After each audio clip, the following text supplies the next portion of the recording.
नमस्कार बंधुगण मु पवित्र आपण मानक स्वागत करुच्ची मो चैनल पवन मोटिवेशनल डी को।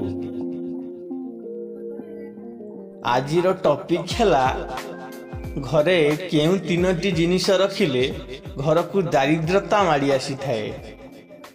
बंधुगण मनीष मात्रके ही भूल होई थाए। मनीष मात्रके ही दोष अदोषीर सम्मुखीन होबाकू पड़ी थाए, किंतु आमे जानी शुणी यदि से भूलटी करिबा ताहले दुख भोगिबाकू ही तो पड़िबो।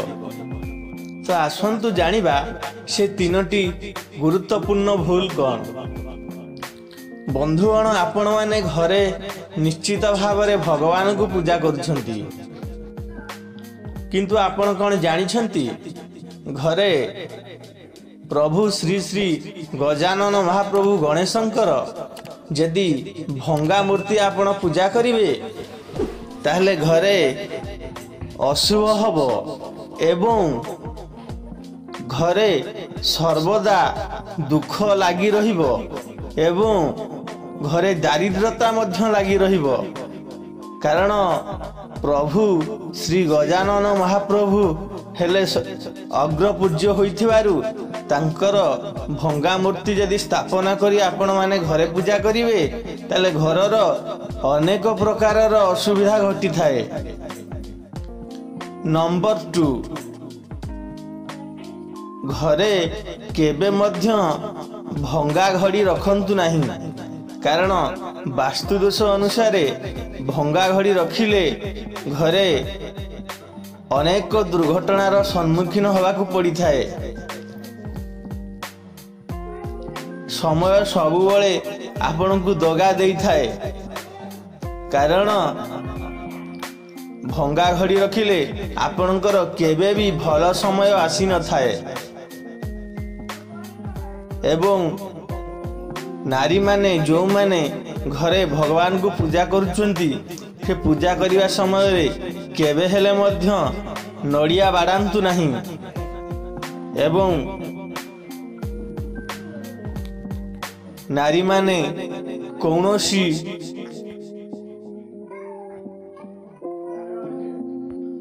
अनैतिक कार्य करंतु नहीं, कारण यही कार्य कले घररू माँ लक्ष्मी सबुदिन पई चली जाती। साधारण भाव में आजिका नारी माने शोइले बिछना उठौ नाहंती एवं तांको केश मुकुला करी बुली थांती।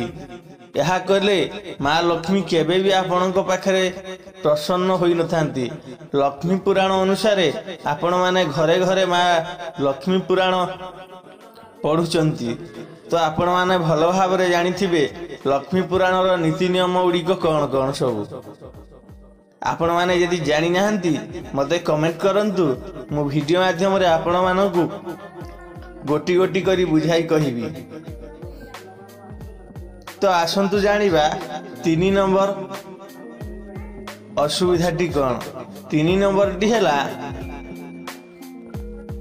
नारी माने जेकोसी कार्य कला बेले घर दुआर बंधरे केबे बसंतु नहीं। जदि आपण माने दुआर बंधरे बसिबे माँ लक्ष्मी सर्वदा कोप करि थांती। कारण जेतेबेले माँ लक्ष्मी प्रवेश करंती दुआर मध्यरे से देखिले सेठारु से फेरी जाती। तेणु अनेक ज्ञानी तपीक कहवा अनुसारे घर बारंडारे केतेबेले बसंतु नहीं। यही सबु भूल कले माँ लक्ष्मी कोप करिथांती एवं घर को अनेक प्रकारर दारिद्रता मध्य देखा जाई थाए। माँ माने केबे भी निज पिला मानकु पिटंतु नहीं एवं सर्वदा आज आपण मानकु मु एमिति एक नारी विषय रे कहिबी जहा सुनिले आपण केबे भी एही भलिया भूल करिवे नहीं। कारण एमिति भूल कले माँ लक्ष्मी सर्वदा निज गृह त्याग करि थांती। चलतु गोटे गप माध्यम आपण मानक मु बुझुची। अनेक दिन पूर्वे सावित्री नामक एक विधवा ब्राह्मणी रहुतिला। तार गोटिए झील थिला एवं तार सही झील को से आउ अनेक जगार विवाह प्रस्ताव आसीथिले मध्य ता पाख गाँ देखी ताकू विवाह करिथिला। से अनेक दिन बीती जिबा परे दिने से ब्राह्मणीर झील ता बाप घर को आसिला। से आसीबा बाटरे ताकू अनेक जोरे भोक करिथिला। सी मने मने भाभी भाभी आसुथाए मु गले केमिति खाइबी एवं आगे मो बा को कहिबी जहा अछि दब मु खाइबी तापरे ही जहा काम करिवा कथा करिबी। एहा भाभी भाभी ब्राह्मणीर झील बहु दूररु खाली खाइबी खाइबी होई आहिला। किछि समय अतिक्रम कला परे आसी ता घर पाखापाखी हेबा समय रे माँ लक्ष्मी यह जानी पारिले। से ब्राह्मणीर घरु गोटे बेंग रूपरे बाहरी जीवा समय रे ब्राह्मणी देखिदेला।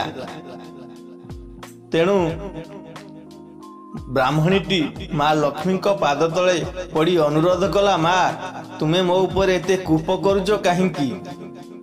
तेणु माता लक्ष्मी कहिले तो ऊपर मोर कोप नहीं, तू जो झीटी जन्म करिछु सी आसुची तो पाखक खाइब खाइब कहीकि मते आसी मते खाईदब सी। यह कहले जेतेबेले सेथिपाई मु तो घरु पळौछि।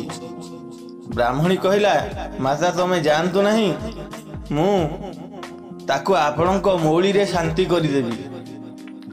यह कही ब्राह्मणी कुंडा को चकटा बनई गुड़ पकई दली रखीदेला। ब्राह्मणीर झील जेतबेले आसी पहुँचला घर बाहर पहुँचु न पहुँचु होई कहला, माँ कौन रखीची देलु मु खाइबी मते भोक कलानी। ब्राह्मणी कहला, माँ रे मोर तो किछि नाही, आई कुंडा दीटा चकटा करी मु रखीची, मु किछि खाइची आ किछि रखीची, तते जदि जोरे भोक लागुची ताहले चकटा मध्य खाईदे। यह शुणी ब्राह्मणीर झील कहला, हौ माँ ताले दे मु खाइबी। ब्राह्मणीटी कुंडा चकटा आनी ता झील को देला एवं खाई ता झील शांति हैला। शेषरे से ता झील को बुझाई कहला सबु कथा। तो सही भली आपण माने एमिति किछि भूल करंतु नाही जहा फल रे माँ लक्ष्मी आपण को घर चली जिवे। मु जेतिकी मध्य आपण मानकु कहिली ए सब सत्य कथा अटे। जदि भिडियोटी भल लगे तेले भिडियो को गोटे लाइक, चैनल को सब्सक्राइब कर देबे एवं कमेंट रे जणैबे भिडियोटी केमिति लागिला। जय जगन्नाथ स्वामी।